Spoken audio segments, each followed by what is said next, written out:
like I said, really cool design. I really do enjoy this dude's design. Let's check out his abilities. So he's using his I do dig that. I do dig the little Ozia effect on it. The Ozia effect is pretty cool. So it gives him crit rate because, of course, attacks increased by 16%. Straight up attack boost. When current HP increases or decreases, normal attack damage will be increased by 16%, and charge attack damage will be increased by 14% for 4 seconds. Max 3 stacks. This effect can be triggered once every 0.3 seconds. While the wielder has 3 stacks, attack speed will...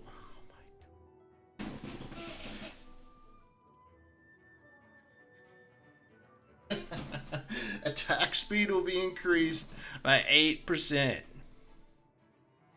That's good. This would also be a pretty decent Hyzo weapon. Pretty decent. The only thing that... Yeah, no, actually it wouldn't. I mean, it would be a decent stat stick for Hyzo. But because his HP isn't increasing or decreasing, no, it wouldn't be a good weapon on Hyzo. Alright, the Hunter set, of course. Let's see here. So, Repelling Fist, performing up to 5 rapid attacks that do cryo damage. And consumes a fixed amount of stamina leap in the air and basically throw an uppercut that does cryo damage.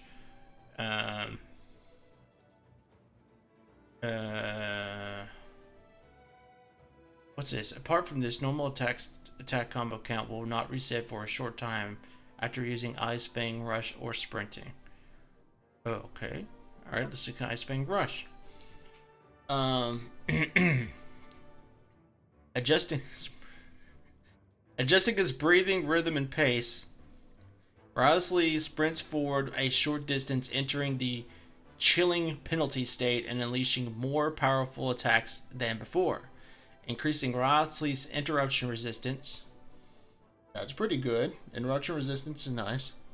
When his HP is above 50%, it will enhance the Repelling Fist of normal attack, Forceful Fist of Frost. His auto attacks. And increases the damage. When such an attack hits, it will consume a fixed amount of Wriothesley's HP. HP can be lost as way once every 1 second. 0.1 second, my bad. 0.1 second. This will be cancelled if Wriothesley ever leaves the field. So, normal attack damage buff, HP cost. Alright, typical stuff.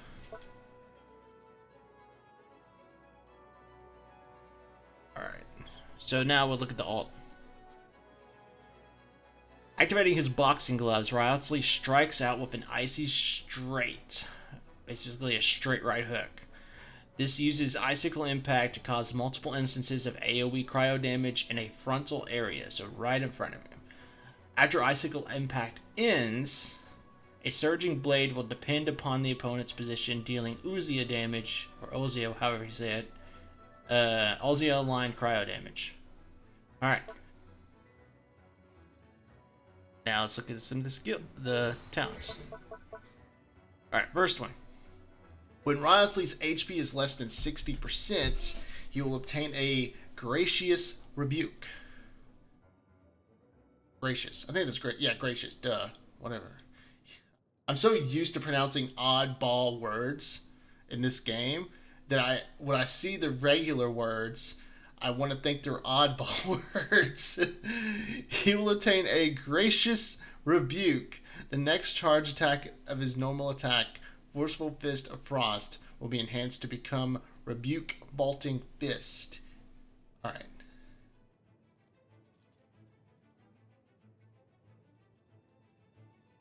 So it basically enhances his charge attack in his when it comes to his auto attacks. Okay. If it's less than 60%. Alright. It will not consume stamina. It will deal 50% increased damage, and after hitting It will restore HP for Wriothesley equal to 30% of his normal, 30% of his max HP. You can gain a Gracious Rebuke this way once every 5 seconds. Alright, so basically if you're in between, if you're ever less than 60%, that's the time to do a charge attack. Alright. His second passive talent. When Wriothesley's current HP increases or decreases, if he is in the chilling penalty state conferred by Ice Fang Rush, if he activated his skill, chilling penalty will gain 1 stack of Prosecution Edict, max 5 stacks. Each stack will increase Wriothesley's attack by 6%. Alright, so second passive talent, when you pop his skill, you will get an attack percent buff, and it will stack up to 5 times. Alright, what's this? Alright, just a chance to receive double material. Okay. Okay. Now, let's check this dude out.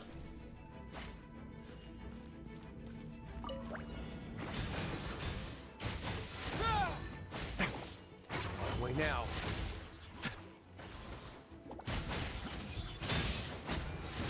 Ooh, that is some pretty decent damage. Granted, this is the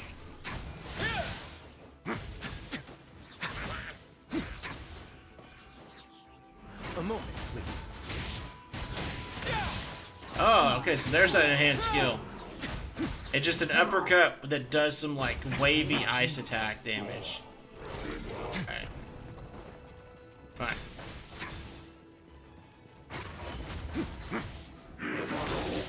Stay cool. Face your guilt.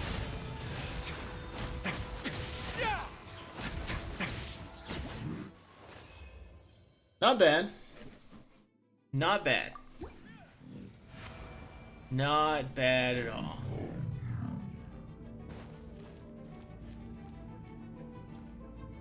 Alright, so let's check out some of his constellations. I hear C1 is like stupidly good for him and basically changes his character.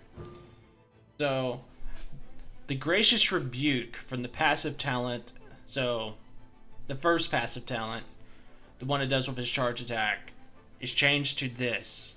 So it basically outright changes how his first passive talent works. When Wriothesley's HP is less than 60% or while he is in the chilling penalty state. Alright.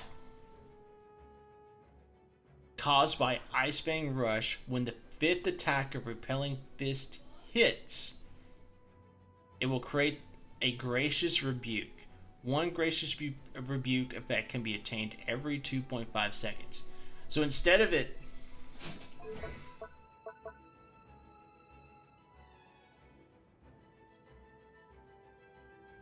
So basically, instead of Gracious Rebuke being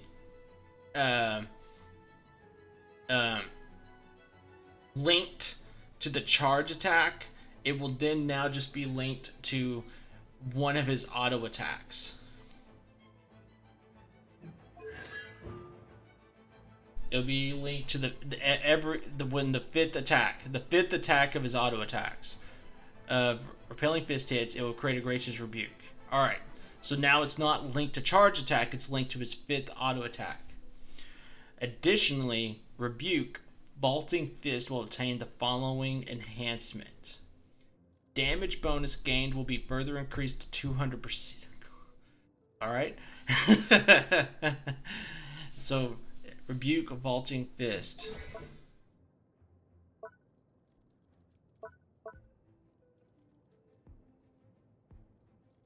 Okay, that's the one that shoots the ice way. Okay. So it'll get a 200% damage bonus when it hits while Wriothesley is in the chilling penalty state. So in his skill, the state's duration is extended by 4 seconds. One such extension can occur per 1 chilling penalty. So basically, when you activate his skill and then you hit that 5th auto attack that does the Gracious Rebuke, there you also got a 4-second extension to the skill's duration. That's why C1, that's what people are saying, C1 takes Wriothesley to the next level because now you're not having to worry about the Gracious Rebuke being connected to the charged attack. Let me start this one more time. Wait now.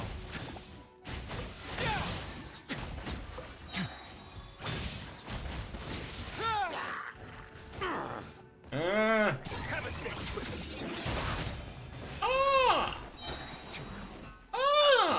Let's begin. That was pretty good damage.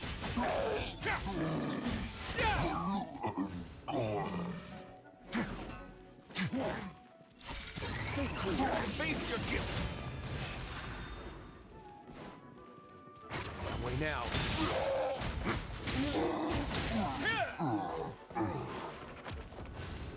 Bring it. Ow. Let's do this. Teamwork is strict. A moment, please. Get a little chilly.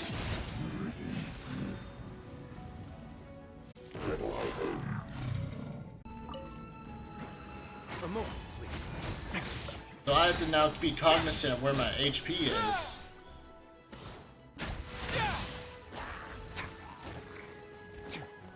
Stay cool. Face your guilt.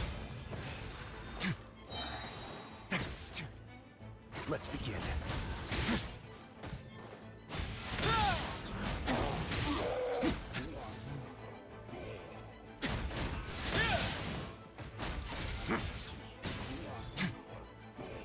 And so now I'm having to think when to pop my charge attack.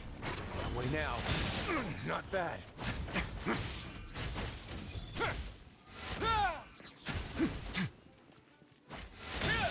There we go. And I gotta also be mindful of 5 seconds. So with the way the Gracious Rebuke works right now, I have to mentally, because it's connected to charge attack, I have to be aware of where my HP is. Because I have to manually pop it. So charge attack, I have to be aware when to do this. And I have to be aware of the timer. The timer right now is 5 seconds. Also, on top of that, it's got to be, it'll only pop when Wriothesley's at 60% HP or less. So, that in mind, I have to be aware of where his HP is. I have to then be aware of where I'm at on the timer. It's 5 seconds. Which also means that I have to be keeping in mind of how long I am in the skill state. And then, all that together, instead of just being able to do, bam, I would get it right there. Bam, I would get it right there. Bam, I would get it right there. And that would be 2.5 seconds with the Constellation. Constellation, it would be tied to the 5th attack. And it's just 2.5 seconds. But being connected to charge attack, I had to be, instead of just smashing this, I'd have to be doing this and then being like, oh, I'm at 60% now. Bam. 3, 4, 5. Okay, I can do this now. Basically, what the first Constellation does is not only it basically gives you an ease of use to where you no longer have to be mindful of the Gracious Rebuke. I won't have to be mindful of it at all anymore. Because all I'm doing, it'll just pop every 2.5 seconds when that happens. 2.5 seconds when that happens. And that auto attack combination is roughly 2.5. It's actually just a little over 2.5 seconds.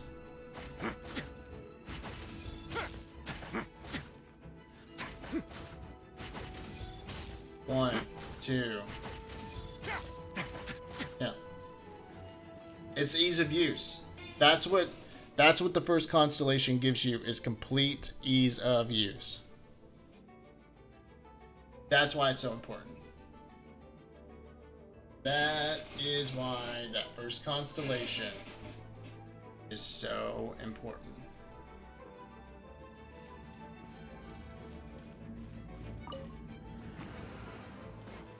A moment, please.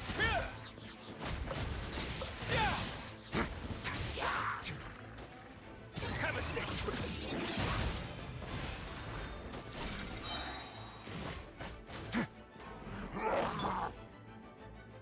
Animal test 6308.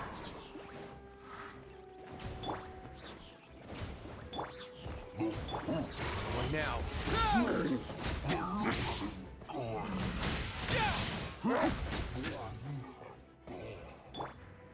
As it is. Everybody stand back. Eat this. Animal hypostasis emulation. A moment, please. Stay cool. Face your guilt. Boom. There we go. There is our Wriothesley testing. My conclusion to Wriothesley. A cool looking character with a very neat, very cool fighting style. And he is a good character on his own. At C0, he is a good character. Biggest problem with Wriothesley is that his true potential is locked behind his first constellation. At C0, you will get a good character.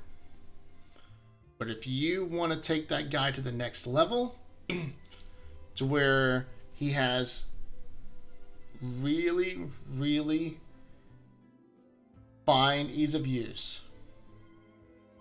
Like I said, his true potential is locked behind C1. Because C1, like I was talking about, C1 will basically take away the thinking you will have to do with the Gracious Rebuke ability. C1, you no longer have to think about it. You will no longer have to think about the Gracious Rebuke if you have C1. That is basically what C1 does, is makes Wriothesley super easy to use. And it kind of goes back to my issue with Miko back in the day. One of the biggest things with Miko is that if you wanted to build her around her ult, because her ult does do a lot of damage. Problem with Miko was that she had a stupidly high charge rate, along with a lot of other things that you had to build around her. But the biggest thing is that C1, if I remember correctly, took away the problem of her energy recharge issues if you wanted to build around her ult. It's the same thing around with Wriothesley. C0, you got to think about the Gracious Rebuke. You got to think about that skill. C1, you no longer have to think about it. And in fact, it's a lot more, it even pops more often.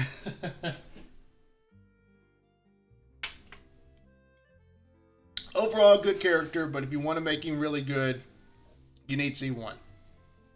And that's my final thoughts on Wriothesley. Cool character. Really cool. Awesome character. C1 is where you take him to the next level.